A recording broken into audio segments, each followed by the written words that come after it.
오늘 말씀의 제목은 내가 믿나이다입니다. 함께 따라가겠습니다. 내가 믿나이다. 여러분, 믿으시는 사람입니까? 믿지 않는 사람입니까? 믿는 사람들이죠. 그러니까 믿는 사람은 어떠한 믿음으로 생활을 해야 되느냐? 마가복음 9장 23절로 24절에 있는 말씀을 중심으로 해서 함께 은혜를 나누도록 하겠습니다.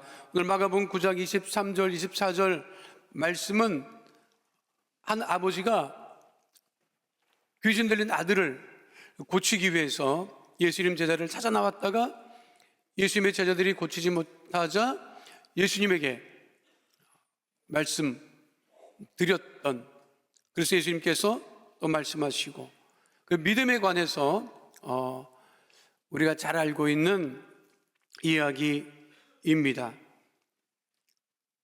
그 중에서도 우리가 잘 알고 있는 말씀, 늘 가까이 하고 있는 말씀 묵상하고, 또 늘 우리가 믿음으로 살아갈 때 이 말씀을 붙잡고 살아가지요. 그게 뭐죠? 그게 마가복음 9장 23절 오는 본문 말씀입니다. 함께 다시 한번 마가복음 9장 23절 말씀 하도록 하지요. 할 수 있거든이 무슨 말이냐? 믿는 자에게는 능히 하지 못할 일이 없느니라. 이 말씀을 예수님께서 왜 하셨느냐면, 귀신 들린 아들을 가진 아버지가 예수님을 찾아와서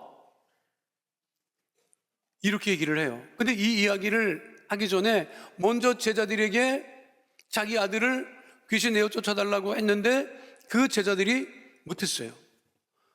그리고 예수님에게 와서 이렇게 얘기를 하죠. 그것이 오늘 보면 마가복음 9장 22절 말씀이었습니다. 함께 합니다. 무엇을 하실 수 있거든 우리를 불쌍히 여기사 도와주소서. 이게 무엇이냐면, 무엇을 하실 수 있거든이라고 하는 이 말은 예수님만이 우리 아이의 귀신을 내어 쫓아 주실 수 있습니다. 그 믿음의 확신을 가지고 지금 예수님에게 말씀드린 것이 아니고, 할 수 있거든, 혹시, 이게 무슨 뜻이냐면, 정확히 말씀드리냐면, 고칠 수 있어요? 우리 애 고칠 수 있어요? 우리의 귀신 내쫓을 수 있어요? 라는 의심의 믿음을 가지고 있었던 거예요. 그러니 우리가 믿을 때는 첫 번째, 의심하는 믿음을 버려야 한다는 거예요. 따라하겠습니다. 의심하는 믿음을 버려야 합니다. 예수님에게 나오기 전에 그 제자들이 자기 아들 귀신을 내어쫓지 못했어요. 예수님에게 나와서 혹시 고칠 수 있습니까? 이 이야기는 뭐냐면, 고치지 못하면 내가 우리 아들 데리고 또 딴 데 갑니다, 그 얘기예요. 왜냐하면 이 아버지는, 자 보세요, 귀신 들린 아들을 예수님에게만 데리고 온 것은 아닐 겁니다. 그 전에 의사도 찾아갔겠죠. 자기 아들 고칠 수만 있으면 누구든지 만나러 갔을 거예요. 그랬겠죠?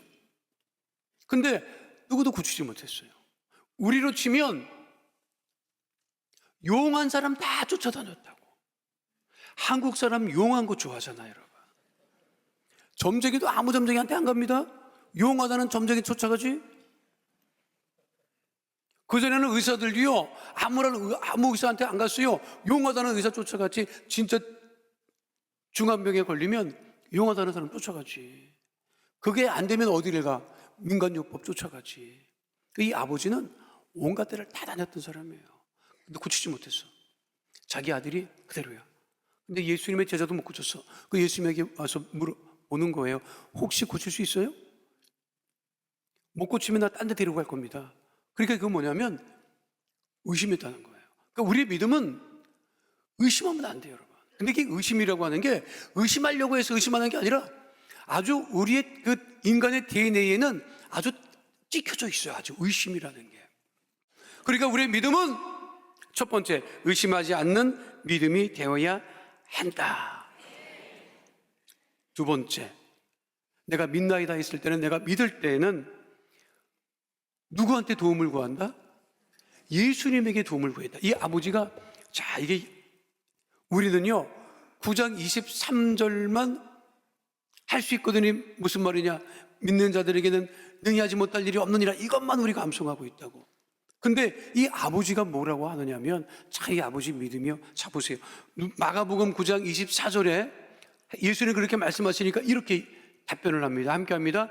곧 그 아이의 아버지가 소리를 질러 이르되 내가 믿나이다. 나의 믿음 없는 것을 도와주소서 하더라. 내가 믿습니다. 그런데 아버지가 자기가 봐도 자기가 믿음이 없었던 거지. 그러니까 어떻게 했다? 내가 믿음이 없습니다. 나의 믿음 없는 것을 도와주세요. 우리가 예수님께 도움을 구할 때는, 주님, 내가 믿음이 없습니다. 믿음이 적습니다. 내 적은 믿음을 하시고 내 믿음 없는 것을 도와주세요 라고 기도해야 된다는 거예요. 근데 그 도움을 누구한테 구한다? 예수님께 구한다.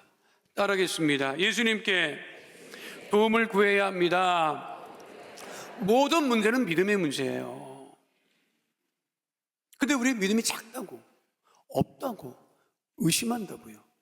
그럴 때 기도하고 잊어버리고, 기도하고 또 세상에 나가서 염려하고 걱정하기 전에 기도할 때, 하나님 보시기에도 내가 믿음이 작습니다.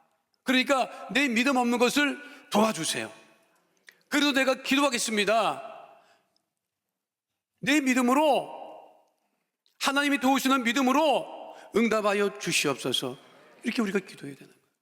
그래서 내가 보면 우리의 믿음이라고 하는 것은, 자, 우리의 믿음은요 합리적인 믿음도 아닙니다. 이성적인 믿음도 아닙니다. 여러분, 믿음은 이성적이고 합리적이잖아요. 믿음은 아주 맹목적인 거야. 믿음은 맹목적인 거야. 아주 그냥 편하게 말씀드리면 단순하고 무식한 게 이게 믿음이야, 여러분. 계산하지 않고, 이성적으로 따지지 않고, 합리적으로 계산하지 않는 거지. 그게 믿음이야. 제가 오래전에 응급실에 열 몇 시간 누워본 적이 있었어요. 왜 목사님 응급실에 열 몇 시간 누워 있었어요? 궁금한 사람은 예배 끝나고 오세요. 그거 다 설명을 못하니까. 내가 응급실에 열 몇 시간 누워 있을 일이 있어갖고 누워 있었거든요. 근데 의식은 있었어. 그러니까 열 몇 시간 동안 응급실 상황을 내가 누워서 봤어. 응급실가 중환자실이네, 중환자실. 중환자실은요 언제 어떻게 될지 모르는 사람들이 가 있는 곳이 중환자실입니다. 그러니까 의식 있는 상태로 열 몇 시간을 누워서 중환자실을 유심히 이렇게 봤어요. 그러니까 내가 보는 그 사이에 사망해서 나간 사람도 있고, 사망하기 직전에 의사들이 와서 이거 막 심폐소생하고 막 하더라고. 그 다음에 막 보호자 들어와서 운명하는 거 확인하고 의사가 판정 내리고 이렇게 뭐 그런 거 보고 그러는데, 교통사고가 났는지 사람들이 막 들어오더라고. 그러니까 교통사고 난 환자를 중환자실에 딱 올려놓고 의사가 와서 어떻게 하는 줄 알아요, 여러분? 나는 처음 봤네. 이 사람을 상태를 확인하려고 하면 가슴 상태를 확인하려고 하면, 청진기라도 되고 뭐를 확인하려고 하면 옷을 올리지도 않고 벗기지도 않아. 가위로 그냥 잘라. 내가 중환자실에 누워서 그 가위로 그냥 자르는 옷을 그냥 자르는 것을 보고 내가 뭘 생각했는지 알아요? 명품일 수도 있는데 이렇게 생각했어요. 내가 실제로 그렇게 생각했어요. 저 옷 비쌀 수도 있는데? 근데 의사는 관심 없어. 물어보지도 않아. 보호자가 쫓아와서 비싼 옷이에요, 자르지 마세요, 이러지도 않아. 내가 그때 생각했어. 우리의 믿음도 저와 같아야 된다. 생각하고 계산하고 이성적으로 합리적으로. 요즘에 텔레비전에서 나와서 말하는 사람들 가만 보면 다 이성적이고 합리적인 말이지. 그렇죠? 근데 거기에 아무런 역사도 안 일어납니다. 능력도 없습니다. 우리의 믿음은 그저 주여 믿습니다 하는 그 믿음이야, 여러분. 그 믿음은 우리 주님께 도울 때, 주님 내 믿음을 도와달라고 할 때 역사하는 거예요. 우리 믿음은 오직 주님께 도움을 구하는 아주 단순한 믿음이에요. 그 믿음이 역사를 불러오는 거예요, 여러분. 믿으십니까? 내가 믿나이다 했을 때는 내가 믿음이 없지만, 내가 믿음이 적지만, 보잘것없는 믿음이지만, 그래도 우리 주님에게 이 믿음 없음을 도와달라고 했던 그 아버지의 고백처럼, 그리고 우리가 믿음으로 나가야 된다는 거예요, 여러분.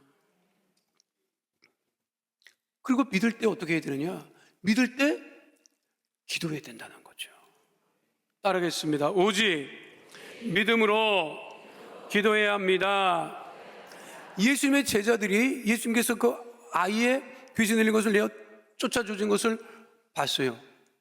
그 자리에서는 얘기를 안 하고 제자들이 이렇게 예수님에게 말씀드립니다.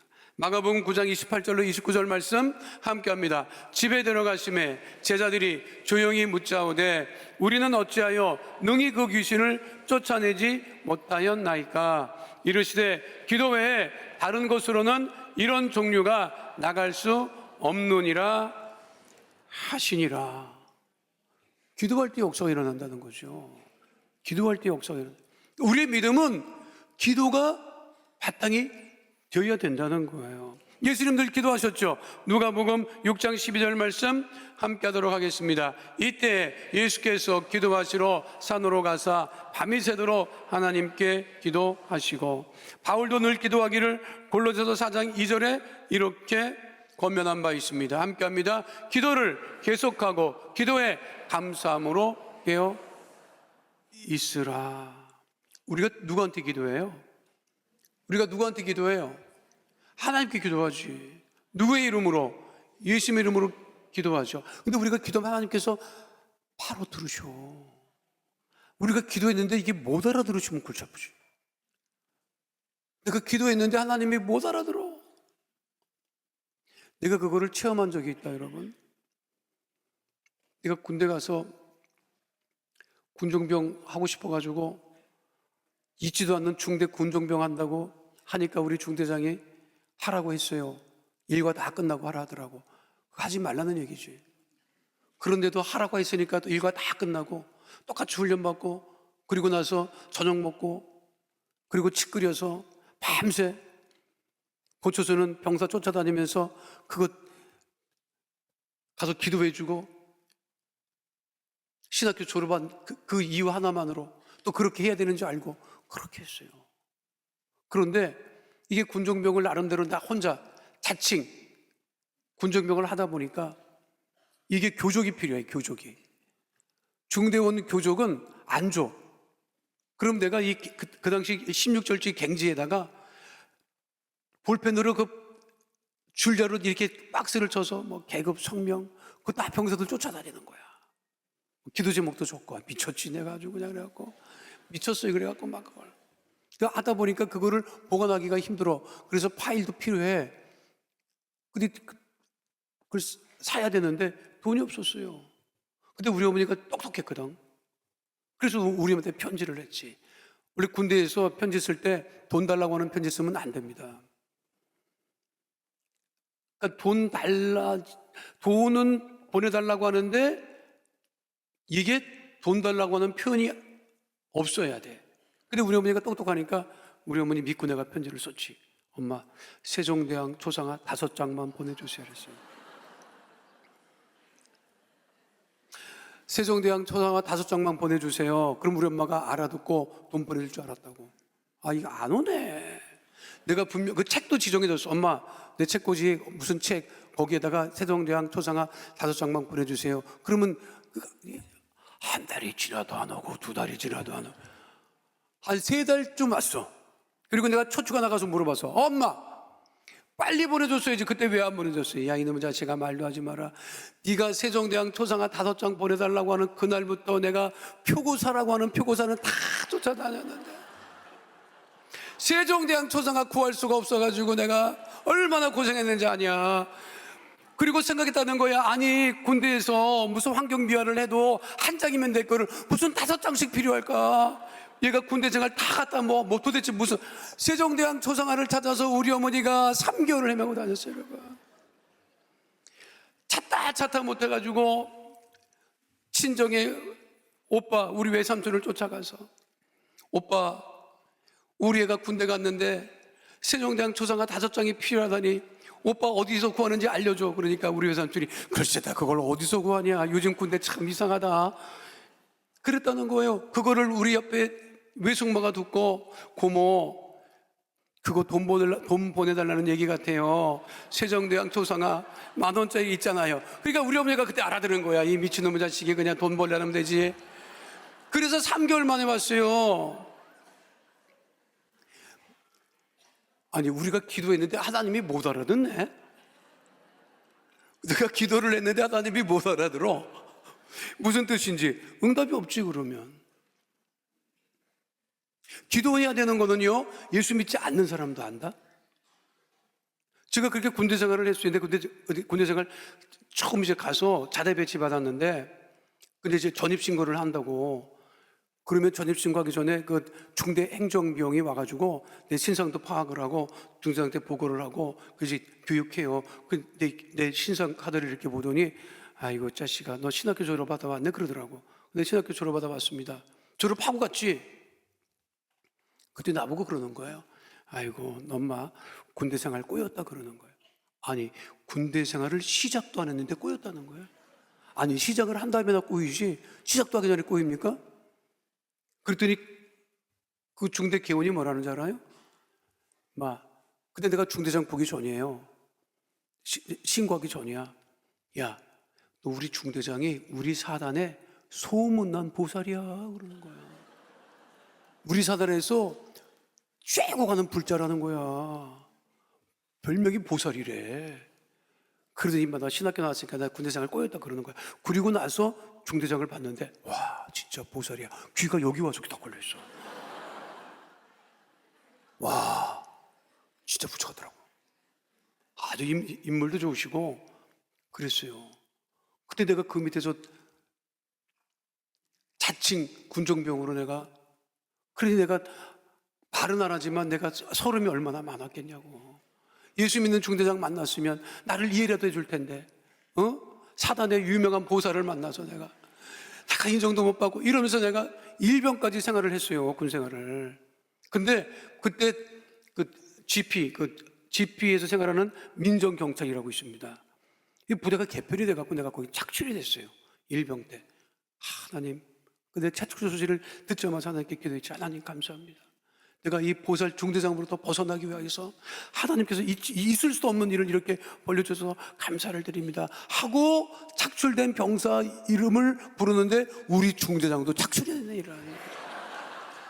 또 우리 중대장이 됐어요, 그분이. 같이 가게 생긴 거야. 피했나 했더니 12주 동안 교육을 받습니다. 이제 전방에 들어가서 GP에서 생활을 하면 실탄도 나눠줘요. 저게 작은 탄창은 15개 들었어요. 그 M16는 우리가 썼는데 그게 5개 줘. 그러니까 75발을 항상 소지하고 다녀. 소총은 멜빵이 없어. 왜냐하면 이 최전방이니까 소음 방지한다고 파지하고 다녀. 이거 손으로 들고 다니고, 수류탄도 작전 나가면 2개 수색 매복해야지. 그리고 나는 주특기가 일빵빵이었는데 우리가 다 해야 돼. 주특기병이 안 들어와, 의무병 외에는. 그러니까 P77 통신 교육도 우리가 받아. 나는 이제 상학 공부를 해야 되기 때문에 또 그냥 지금도 기억합니다.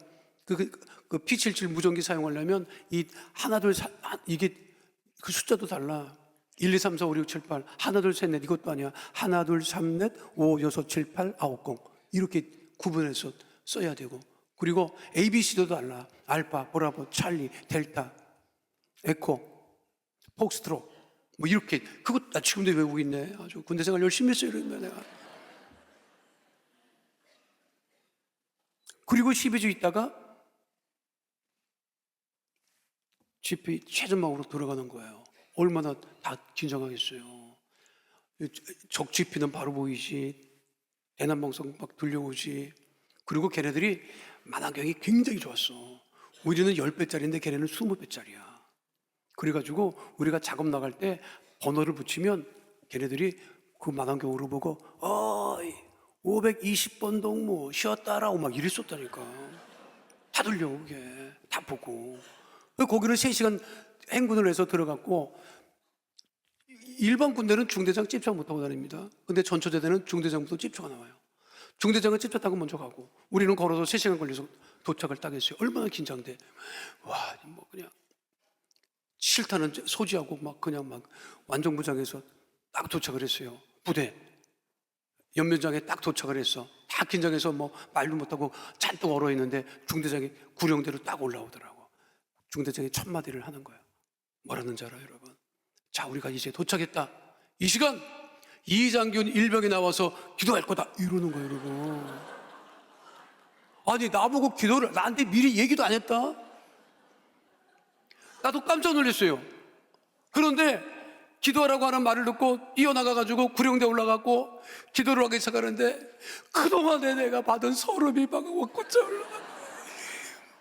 그냥 통성으로 기도하기를 시작을 해서 그동안에 억눌렸던 모든 서름을 다 그냥 쏟아놓고 기도를 한참 했더니 주임 상사가 올라와서 나를 툭툭 차고 내려가라고 그만하고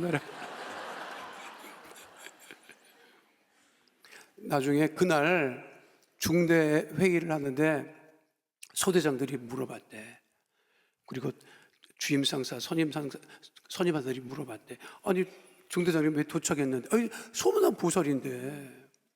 아니, 중대장님 왜 도착했는데 이일병한테 기도시켰습니까? 물어봤더니 그 중대장님이 뭐라고 했느냐? 우리 불교는 기도하는 종교가 아닙니다. 그 진짜 믿는 분이야, 그분이. 진짜 불자야. 부처는 신앙의 기도의 대상이 아닙니다.